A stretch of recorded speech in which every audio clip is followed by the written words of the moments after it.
നിങ്ങളിപ്പോൾ കണ്ട വീഡിയോ വളരെ ഭയാനകപ്പെടുത്തുന്ന ഒരു വീഡിയോ ആണല്ലേ? അതെ, വീഡിയോയിലുള്ളത് എന്തെന്ന് വെച്ച് കഴിഞ്ഞാൽ ഒരു കുട്ടി താഴേക്ക് വീഴുന്നു.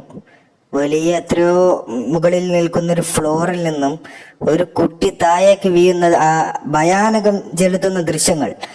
ഇതിന് പിയവാർക്കാണ്, തെറ്റാർക്കാണ്? മാതാപിതാക്കൾക്ക്. പിതയില്ല, മാതയാണ് മെയിനായിട്ട് വീഡിയോയിൽ കാണുന്നത്. ആ മാതാജി അല്ലെങ്കിൽ ആ അമ്മ ചെയ്തത് കൊടും ക്രൂരത എന്ന് തന്നെ പറയൂ. ആ കുട്ടിയെ മനഃപൂർവ്വം കൊല്ലുന്നത് പോലെയാണ് ഈ കാണുന്നവർക്ക് തോന്നുന്നത്. അമ്മാതിരി ഇത്രയും ഭയാനകം ചെലുത്തുന്ന വീഡിയോ. കാരണം വ്യക്തമായിട്ട് ആർക്കും ആ വീഡിയോ കണ്ടാൽ മനസ്സിലാകും. ഞാൻ വേണമെങ്കിൽ ആ വീഡിയോ ഒന്നുകൂടി നിങ്ങൾക്ക് കാണിച്ചു തരാം. നിങ്ങൾ വ്യക്തമായി ഒന്നുകൂടി കാണും. അത് ആ ഒരു അമ്മ കുട്ടി അവിടെ മേശപ്പുറത്ത് ഇരുത്തുന്നു.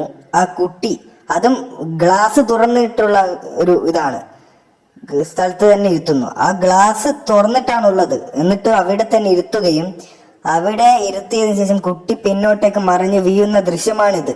മനസ്സിലായല്ലേ? അപ്പോൾ ആരുടെ ഭാഗത്താണ് തെറ്റ്? ആ കുട്ടിയുടെ ഭാഗത്ത് എന്ത് തെറ്റ്?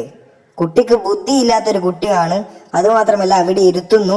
പിന്നോട്ടേക്ക് ഒന്ന് ചാരി ഇരിക്കാൻ നോക്കുമ്പോഴാണ് അവിടെ ആ ഗ്ലാസ്, തുറന്നുമൂടിയ ഗ്ലാസിനെ സമീപം കുട്ടിയെ ഇരുത്തുന്നു ആ അമ്മ. ബോധമില്ല ഇവർക്ക്. അതും ചെറിയ കുട്ടിയല്ലേ അത്. അതിന് ഇങ്ങനെ ഇത്രയും എന്താ പറയാ, ഒരു കൊലപാതകം എന്ന് തന്നെ വേണം പറയാം. അത്രയും ഈ കുട്ടി ഇപ്പോൾ എങ്ങനെയെന്ന് വ്യക്തമായിട്ട് പുറത്തു വന്നിട്ടില്ല. വിവരങ്ങൾ പുറത്തു വന്നിട്ടുണ്ടോ എന്നറിയില്ല.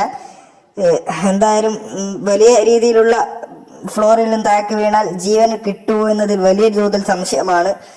എന്തായാലും നിങ്ങൾക്ക് ഒരു കാര്യം വ്യക്തമായി. ഈ അമ്മമാർക്കാണ് കൂടുതൽ ശ്രദ്ധ, കുട്ടികൾക്ക്. അച്ഛന്മാർക്ക് എന്നാലും ഇതിനേക്കാൾ ശ്രദ്ധ ഉണ്ടാകും എന്നാണ് എനിക്ക് തോന്നുന്നത്. അമ്മമാർക്ക് തീരെ ശ്രദ്ധയില്ല. അവർക്ക് അവരുടെ എന്താ പറയാ കാര്യങ്ങൾ നോക്കി, അല്ലെങ്കിൽ അടുക്കളപ്പണി നോക്കി അവരുടെ പണി കഴിഞ്ഞിട്ടേ അവർ കുട്ടികൾ ശ്രദ്ധിക്കത്ത് പോലുമില്ല പലപ്പോഴും. എന്നാലും ഒരു സേഫ് ആയിട്ടുള്ള സ്ഥലത്ത് ഇരിപ്പിക്കുകയും അല്ലെങ്കിൽ ഇരുത്തുകയും ചെയ്യും. ഇത് നോക്കുക നിങ്ങൾ, ആ ഒരു ബെഞ്ചിൽ അല്ലെങ്കിൽ അവിടെയാണല്ലോ ആ കുട്ടി ഇരുത്തിയത്.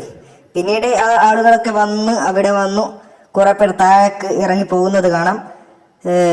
അവിടെ ആശ്ചര്യത്തോടെ കുറച്ച് അവരുടെ ഫാമിലിയോ അല്ലെങ്കിൽ ഫ്ലോറിലെ ആളുകളോ ഇങ്ങനെ നിൽക്കുന്നതും ആശ്ചര്യമായ അവരുടെ റിയാക്ഷൻ നിങ്ങൾക്കിവിടെ കാണാം.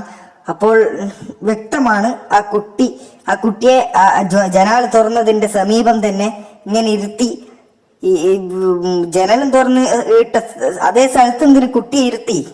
അവിടെയാണ് കുട്ടിയെ ഇരുത്തേണ്ടത്. അതെ, ആ ഒരു ഭാഗത്ത് കുട്ടി ഇരുത്തിയത് വഴിയാണ്, അല്ലെങ്കിൽ ആ ജനാലയുടെ ഭാഗത്ത് തന്നെ, തുറന്നിട്ട ജനാലിന്റെ അടുത്ത് കുട്ടിയെ ഇരുത്തിയതാണ് തെറ്റ്. ആ കുട്ടിയെ അവിടെയൊക്കെ ആരെങ്കിലും ഇരുത്തുമോ? അതും ബിൽഡിങ്ങിന്റെ മുകളിൽ നിന്ന്. എന്താ പറയാ, എന്നിട്ട് കുട്ടി ചാരാൻ അല്ലെങ്കിൽ ബാക്കോട്ടേക്ക് ഒന്ന് ചാരി ഇരിക്കാനായിരിക്കും ശ്രമിക്കുക. അല്ലെങ്കിൽ കുട്ടി കൺട്രോൾ ഇല്ലാത്ത കുട്ടിയാണ്, ചിലപ്പോൾ തിരിഞ്ഞ വീണത് തന്നെ ആകും. ചെറിയ കുട്ടിയല്ലേ. അപ്പോ വീഴുമ്പോൾ എനിക്കൊന്ന് പറയാനില്ല, ഇവളൊക്കെ എന്താണ്, ഇത്രയും ബോധമില്ല ഇവർക്ക്. ഇവരുടെ അവസ്ഥ എനിക്ക് അറിയാം. കാരണം ഇവരുടെ ഭാഗത്ത് തന്നെയാണ് തെറ്റ്, അത് നമുക്ക് മനസ്സിലാകും.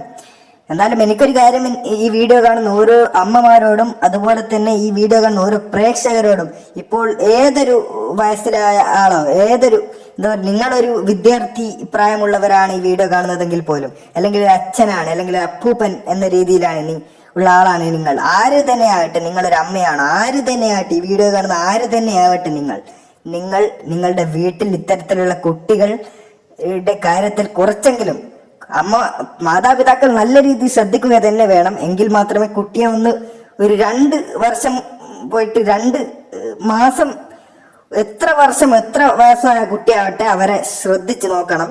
മാതാപിതാക്കളോടാണ്. നിങ്ങളുടെ കണ്ണ് മുഴുവനും അവരിലേക്ക് തന്നെ ആകണം. അല്ലെങ്കിൽ ഇത്തരത്തിലുള്ള അപകടങ്ങൾ ഉണ്ടാവും.